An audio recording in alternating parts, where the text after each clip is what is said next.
Le jeudi saint. Mais qu'est-ce que le jeudi saint? Le jeudi saint porte ce nom car il est celui qui précède la fête de Pâques. Les chrétiens célèbrent la Cène. C'est ce dernier repas que Jésus partage avec ses disciples le soir précédant sa mort. Ce repas auquel il donne une signification particulière est à l'origine de la pratique chrétienne de l'Eucharistie. La Pâque juive approche. Par sa manière de vivre et son enseignement, Jésus a mis sa vie en danger aux yeux des autorités religieuses. Au cours de ce dernier repas avec ses disciples, il annonce qu'il célèbre sa dernière Pâque avec eux. Comprendre un peu plus ce dernier repas, c'est aussi se replonger dans la tradition juive de cette époque. Au temps biblique, prendre un repas ne se réduisait pas à consommer des aliments, c'était un temps pour manifester l'alliance de Dieu avec son peuple. À l'époque de Jésus, le repas pascal se déroulait selon une liturgie précise.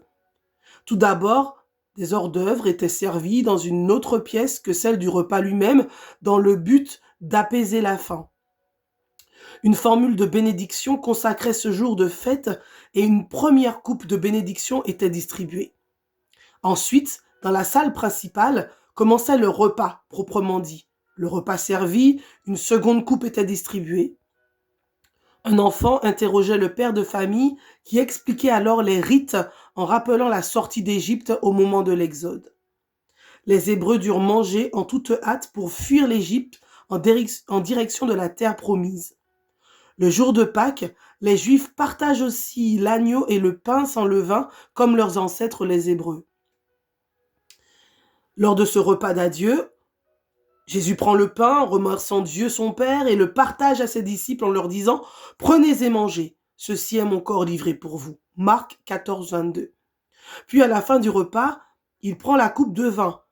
De nouveau, il rend grâce et la donne à ses disciples en disant « Prenez et buvez-en tous, car ceci est la coupe de mon sang, le sang de l'alliance nouvelle et éternelle qui sera versé pour vous et pour la multitude en rémission des péchés.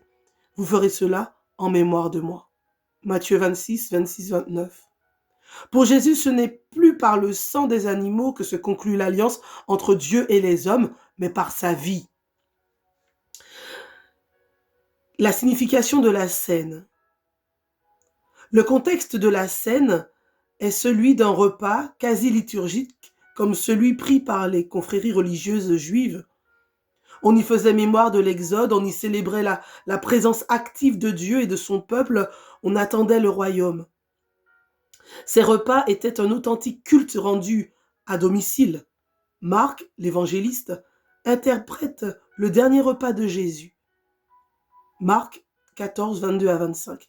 Il met en scène la Pâque de Jésus, pour lui, va accomplir celle d'Israël. Oui. Pour Marc, il s'agit d'un véritable passage, celui qui va du rituel juif au rituel chrétien. Pour ses disciples, Jésus, par ses paroles, identifie son corps et son sang au pain et au vin. Sa mort prochaine est un nouveau sacrifice pascal.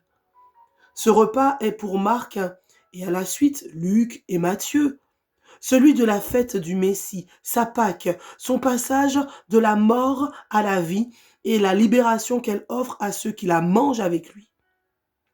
Autre moment important de ce dernier repas, Jésus lave les pieds de ses disciples. Il s'agenouille devant chacun des 12, leur témoignant ainsi la tendresse qu'il a pour eux. Ce geste, bien-aimé, du lavement des pieds est repris durant la messe du jeudi saint. Dans beaucoup d'églises, la liturgie de la cérémonie du jeudi saint commence par ce rite du lavement des pieds. Le prêtre s'agenouille et lave les pieds des 12 fidèles. Vous ferez cela. Tout commence avec cet ordre du Seigneur rapporté par Paul, 1 Corinthiens 11, 24 et Luc 22, 19. Les disciples en refaisaient les gestes de la scène. Ils refaisaient les gestes de la scène et ils vont faire revivre les événements de la passion et de la résurrection de Jésus. Cela se passe d'abord de manière orale, comme des témoignages, puis vient le temps de les écrire pour les générations futures. Les récits de l'institution de l'Eucharistie sont mis par écrit plusieurs années plus tard. Le plus ancien est celui de Paul et date de l'an 55. Ces récits n'ont d'autre but que de permettre aux premières générations de chrétiens d'approfondir le sens de rompre le pain en lien avec le dernier repas de Jésus. Au début de l'Église, du 1er au 3e siècle, les communautés chrétiennes célèbrent la scène dans la discrétion de la vie domestique de maisons ordinaires, notamment pour échapper aux persécutions romaines. Au IVe siècle, avec l'édit de tolérance de la foi chrétienne promu en 313 par l'empereur Constantin, la messe va sortir d'une forme de clandestinité pour être célébrée dans les églises où le nombre de chrétiens ne fait qu'augmenter. Voilà. Seigneur, je te bénis, je te loue, je te rends grâce pour ce jour, pour ce jeudi saint. Je te dis merci. Merci de nous donner de vivre encore cet événement, de nous donner la grâce de plonger réellement dans ces mystères. Je te dis merci.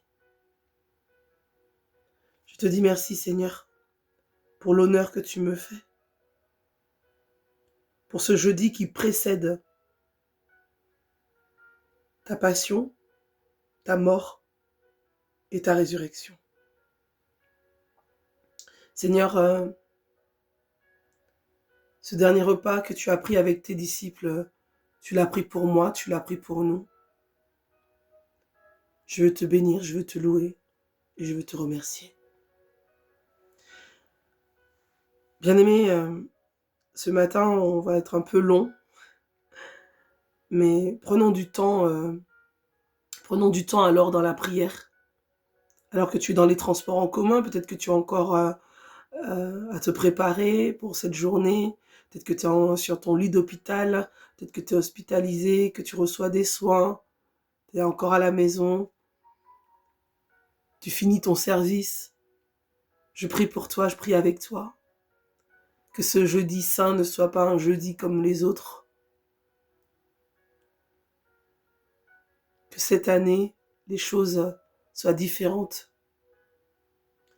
Je t'invite à prier avec moi les laudes. Je t'invite avec moi dans cette séquence de prière. Tu puisses accueillir et recevoir ce que Dieu veut te donner. Que tu puisses aussi donner à Dieu ce qui te pèse, ce qui te peine, ce qui te trouble, ce qui te froisse, tes joies et tes peines. Seigneur, ouvre mes lèvres et ma bouche publiera ta louange. Aujourd'hui, ne fermons pas notre cœur, mais écoutons la voix du Seigneur. Psaume 94. Venez, crions de joie pour le Seigneur. Acclamons notre rocher, notre salut. Allons jusqu'à lui en rendant grâce. Par nos hymnes de fête, acclamons-le. Oui, le grand Dieu, c'est le Seigneur, le grand roi au-dessus de tous les dieux. Il tient en main la profondeur de la terre, et les sommets des montagnes sont à lui. À lui la mer, c'est lui qui l'a faite, et les terres, car ses mains les ont pétries. Entrez, inclinez-vous, prosternez-vous. Adorons le Seigneur qui nous a fait. Oui, il est notre Dieu, nous sommes le peuple qu'il conduit, le troupeau guidé par sa main. Aujourd'hui, écouterez-vous sa parole? Ne fermez pas votre cœur comme au désert. Comme au jour de tentation et de défi, vos pères ont tenté et provoqué, et pourtant ils avaient vu mon exploit. 40 ans, leur génération m'a déçu, et j'ai dit, ce peuple a le cœur égaré, il n'a pas connu mes chemins. Dans ma colère, j'en ai fait le serment, jamais ils n'entreront dans mon repos. Gloire au Père, au Fils et au Saint-Esprit pour les siècles des siècles. Aujourd'hui, ne fermons pas notre cœur, mais écoutons la voix du Seigneur. Psaume 79. Regarde-moi, Seigneur, vois mon malheur, vite réponds-moi. Berger d'Israël, écoute, toi qui conduis Joseph, ton troupeau, resplendis au-dessus des chérubim. Devant Éphraïm, Benjamin, Manassé, réveille ta vaillance et viens nous sauver. Dieu, fais-nous revenir, que sur ton visage s'éclaire, que ton visage s'éclaire et nous serons sauvés. Seigneur Dieu de l'univers, vas-tu longtemps encore opposer ta colère aux prières de ton peuple, le nourrir du pain de ses larmes, l'abreuver de larmes sans mesure? Tu fais de nous la cible des voisins. Nos ennemis ont vraiment de quoi rire. Dieu, fais-nous revenir, que ton visage s'illumine et nous serons sauvés. La vigne que tu as prise à l'Égypte, tu la replantes en chassant des nations. Tu déblais le sol devant elle, tu l'enracines pour qu'elle emplisse le pays. Son ombre couvrait les montagnes et son feuillage les cèdres géants. Elle étendait ses sarments jusqu'à la mer et ses rejets jusqu'au fleuve. Pourquoi as-tu percé sa clôture? Tous les passants y gaspillent en chemin, le sanglier des forêts la ravage et les bêtes des champs la broutent. Dieu de l'univers revient. Du haut des cieux regarde et voit. Visite cette vigne, protège-la. Celle qu'a plantée ta main puissante, le rejeton qui te doit sa force. La voici détruite, incendiée. Que ton visage les menace, ils périront. Que ta main soutienne ton protégé, le Fils de l'homme qui te doit sa force. Jamais plus nous n'irons loin de toi. Fais-nous vivre et invoquer ton nom. Seigneur Dieu de l'univers, fais-nous revenir. Que ton visage s'éclaire et nous serons sauvés. Gloire au Père, au Fils et au Saint-Esprit, pour les siècles des siècles. Regarde-moi, Seigneur, vois mon malheur, vite réponds-moi. Cantique d'Isaïe dans Isaïe 12. Voici le Dieu qui me sauve, j'ai confiance, je n'ai plus de crainte.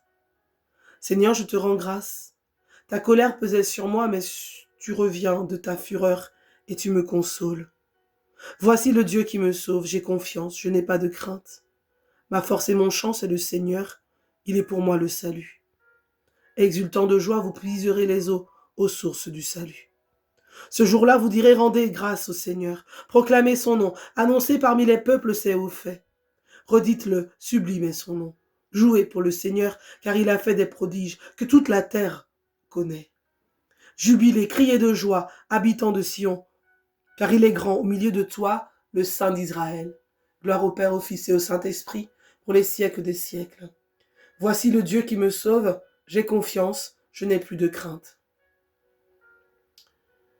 Seigneur, je veux te dire merci encore pour le psaume 80. Le Seigneur nous rassasiera avec le miel du rocher et la fleur du froment. Criez de joie pour Dieu notre force. Acclamez le Dieu de Jacob. Jouez musique, frappez le tambourin, la harpe et la cithare mélodieuse. Sonnez du cor pour le mois nouveau, quand revient le jour de notre fête. C'est là pour Israël une règle, une ordonnance du Dieu de Jacob. Il en fit pour Joseph une loi quand il marcha contre la terre d'Égypte. J'entends des mots qui m'étaient inconnus. J'ai ôté le poids qui chargeait ses épaules, ses mains ont déposé le fardeau. Quand tu criais sous l'oppression, je t'ai sauvé. Je répondais caché dans l'orage. Je t'éprouvais près des eaux de Mériba. Écoute, je t'adjure, ô mon peuple. Vas-tu m'écouter, Israël? Tu n'auras pas chez toi d'autre Dieu. Tu ne serviras aucun Dieu étranger. C'est moi le Seigneur ton Dieu, qui t'ai fait monter de la terre d'Égypte. Ouvre ta bouche, moi je l'emplirai. Mais mon peuple n'a pas écouté ma voix. Israël n'a pas voulu de moi. Je l'ai livré à son cœur endurci, qu'il aille et suive ses vues. Ah, si mon peuple m'écoutait! Israël, s'il allait sur mes chemins, aussitôt j'humilierais ses ennemis. Contre ses oppresseurs, je tournerais ma main. Mes adversaires s'abaisseraient devant lui. Tel serait leur sort à jamais. Je le nourrirai de la fleur du froment, je le rassasierai avec le miel du rocher. Gloire au Père, au Fils et au Saint-Esprit pour les siècles des siècles. Le Seigneur nous rassasiera avec le miel du rocher et la fleur du froment. La parole de Dieu se fait entendre ce matin dans Hébreux 2, 9b à 10. Nous voyons Jésus couronné de gloire et d'honneur à cause de sa passion et de sa mort. S'il a fait l'expérience de la mort, c'est par grâce de Dieu pour le salut de tous. En effet, puisque le Créateur et Maître de tout voulait avoir une multitude de fils à conduire jusqu'à la gloire, il était normal qu'il mène à sa perfection, par la souffrance, celui qui est à l'origine du salut de tous. Amen. Souviens-toi de Jésus-Christ ressuscité d'entre les morts. Il est notre salut, notre gloire éternelle. Si nous mourons avec lui nous vivrons. Il est notre salut, notre gloire éternelle. Si nous souffrons avec lui nous régnerons. Il est notre salut, notre gloire éternelle. Cantique de Zacharie, Luc 1. J'ai désiré d'un grand désir manger cette Pâque avec vous avant de souffrir, nous dit le Seigneur. Béni soit le Seigneur, le Dieu d'Israël, qui visite et rachète son peuple. Il a fait surgir la force qui nous sauve dans la maison de David, son serviteur. Comme il l'avait dit par la bouche des saints, par ses prophètes depuis les temps anciens, salut qui nous arrache à l'ennemi, à la main de tous nos oppresseurs. Amour qu'il montre envers nos pères, mémoire de son alliance sainte, serment juré à notre père Abraham de nous rendre sans crainte, afin que, délivrés de la main des ennemis, nous le servions dans la justice et la sainteté, en sa présence tout au long de nos jours. Et toi, petit enfant, tu seras appelé prophète du Très-Haut. Tu marcheras devant la face du Seigneur, et tu prépareras ses chemins, pour donner à son peuple de connaître le salut par la rémission de ses péchés, grâce à la tendresse, à l'amour de notre Dieu quand nous visite l'astre d'en haut, pour illuminer ceux qui habitent les ténèbres et l'ombre de la mort, pour conduire nos pas au chemin de la paix. Gloire au Père, au Fils et au Saint-Esprit pour les siècles des siècles. J'ai désiré d'un grand désir manger cette Pâque avec vous avant de souffrir, nous dit le Seigneur. Unis à Jésus, bien-aimé, Jésus qui entre dans sa passion, suppliant le Père des hommes. Rappelle-toi l'homme que les siens ont trahi. Seigneur, rappelle-toi. L'abandonné qui redoute les heures de la nuit, Seigneur, rappelle-toi. L'innocent que l'on arrête comme un malfaiteur, Seigneur, rappelle-toi. L'accusé injustement condamné, Seigneur, rappelle-toi. Le prisonnier frappé, humilié, Seigneur, rappelle-toi. Le juste que l'on mène à la mort, Seigneur, rappelle-toi. Celui qui jusqu'au bout te fait confiance, Seigneur, rappelle-toi. De la personne qui écoute, qui reçoit cette prière ce matin, Seigneur, rappelle-toi. Des personnes oppressées, angoissées, tourmentées, Seigneur, rappelle-toi. De celle de celui qui a la nuit agitée, la nuit mouvementée, qui souffre d'insomnie, Seigneur, rappelle-toi.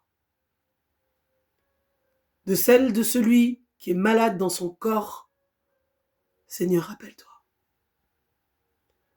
De celle de celui qui est malade dans son âme, Seigneur, rappelle-toi.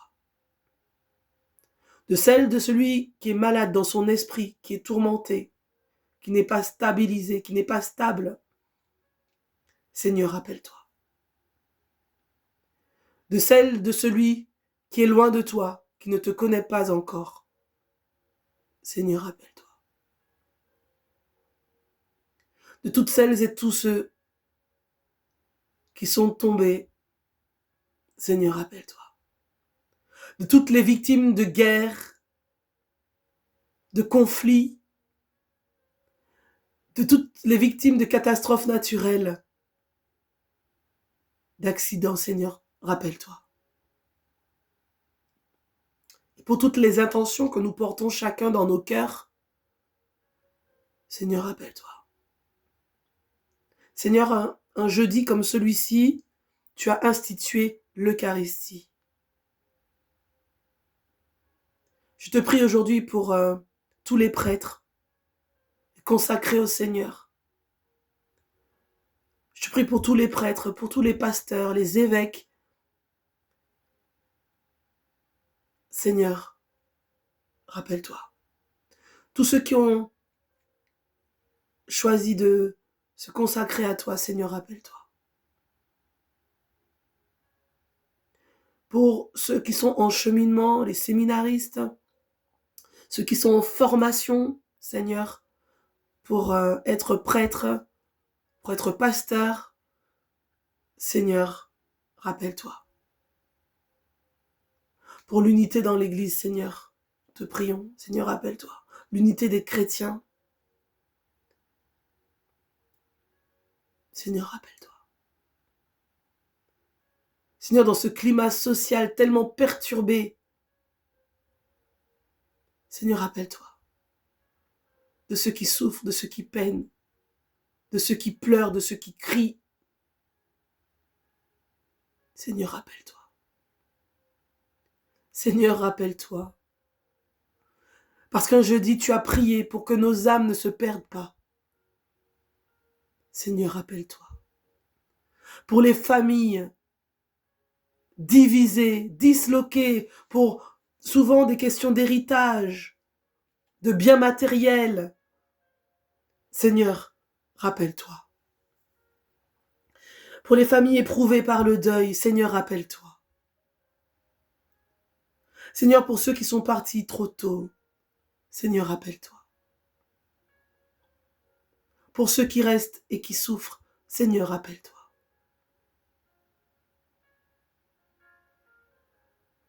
Seigneur, pour tous les malades, ceux qui sont à l'écoute maintenant, Seigneur, rappelle-toi. Nous implorons la guérison sur nos familles, sur les nations, sur les malades qui reçoivent ce message maintenant. Seigneur, rappelle-toi. Notre Père qui est aux cieux, que ton nom soit sanctifié, que ton règne vienne. Que ta volonté soit faite sur la terre comme au ciel. Donne-nous aujourd'hui notre pain de ce jour. Pardonne-nous nos offenses, comme nous pardonnons aussi à ceux qui nous ont offensés. Ô Seigneur, et ne nous laisse pas entrer en tentation, mais délivre-nous du mal. Car c'est à toi qu'appartiennent le règne, la puissance et la gloire pour les siècles sans fin. Seigneur, je me place moi-même, ma famille, mes biens et mes proches, ainsi que celles et ceux qui sont à l'écoute, sur la protection de ton précieux sang que tu as versé pour nous sur la croix. Pour ces gouttes de sang qui ont perlé le jeudi saint. Voilà. Et je te remercie pour cette protection que tu nous donnes.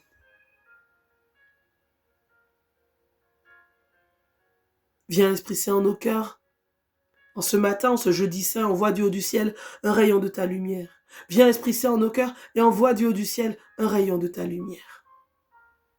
Viens, Esprit Saint, en nos cœurs, envoie du haut du ciel un rayon de ta lumière. Protège-nous à l'aller et au retour, au départ et à l'arrivée. Que cette journée, Seigneur, soit ta journée. Bénis-nous. Que notre ange gardien veille sur nous en cette journée comme il a veillé sur nous en cette nuit. Sans mal, sans danger, sans offenser Dieu.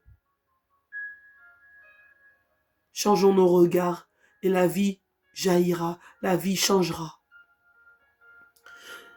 Dieu qu'il est juste d'aimer par-dessus tout. Multiplie en nous les dons de ta grâce. Dans la mort de ton Fils, tu nous as fait espérer ce que nous croyons. Accorde-nous par sa résurrection d'atteindre ce que nous espérons.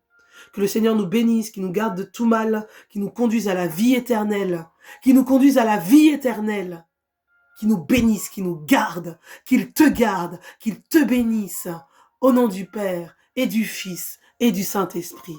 Amen.